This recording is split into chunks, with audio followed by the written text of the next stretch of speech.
दोस्तों ये गाड़ी है, देख लो आप गौर से। इस गाड़ी में आपको तस्करी हो रही है बहुत ज़्यादा, जो है गर्मी के हिसाब से बहुत खतरनाक तस्करी हो रही है।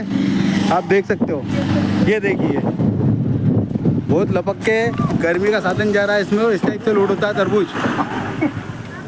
क्या है यार दादा, यार तरबूज लोड कर रहे हो यार। अच्छा ये गाड़ी कहाँ जाएगी? दिल्ली जा रही है। वो क्या रेट पे जा रही है? 7 रुपये जा रही है। क्या बात है।